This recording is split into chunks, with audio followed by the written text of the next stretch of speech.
राज्यसेवा 2026 मुख्य परीक्षेची तयारी तुम्ही करताय. मुख्य परीक्षेची तयारी करताना सगळ्यात महत्वाचा मुद्दा माझ्या मते काय तुम्हाला माहितीये, तो म्हणजे सिलेबस डिकोडिंग. मी तुम्हाला उदाहरणाने सांगतो. आता गेल्याच वर्षी 2025च्या राज्यसेवा मुख्य परीक्षेला इंडियन सोसायटी जो GS1 चा भाग आहे त्याच्यात एक प्रश्न आला होता.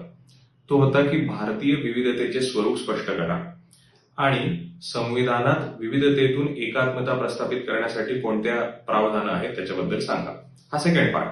पण पहिला पार्ट जो होता की भारतीयातील विविधतेचे स्वरूप स्पष्ट करा, तर हे स्वरूप कसं स्पष्ट करायचं याच्यासाठी जर सिंपल विविधतेत काय येतं या सिलेबस डिकोडिंगचे पॉइंटर जरी तुम्हाला माहिती असते, म्हणजे भारतीय विविधतेमध्ये भाषाविषयक विविधता येते, जातीविषयक विविधता येते, धर्माविषयक विविधता येते, आदिवासींची विविधता येते, बरोबर. तर अशा विविधतेचे प्रकारही तुम्हाला माहिती असते तरी हा प्रश्न अगदी सोयीस्कर येते आणि अगदी सुटसुटीत तुम्हाला लिहिता आला असता.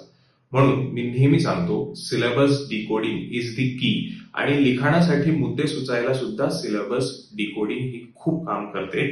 म्हणून अभ्यास करण्याच्या पहिले डिकोडेड सिलेबस प्रत्येक GSचा आणि ऑप्शनलचा तुमच्याकडे आहे का याची खात्री करून घ्या. सोशियोलॉजी ऑप्शनलचा डिकोडेड सिलेबस तुम्हाला हवा असेल तर मला संपर्क करा, मी तो देईनच. Thank you so much.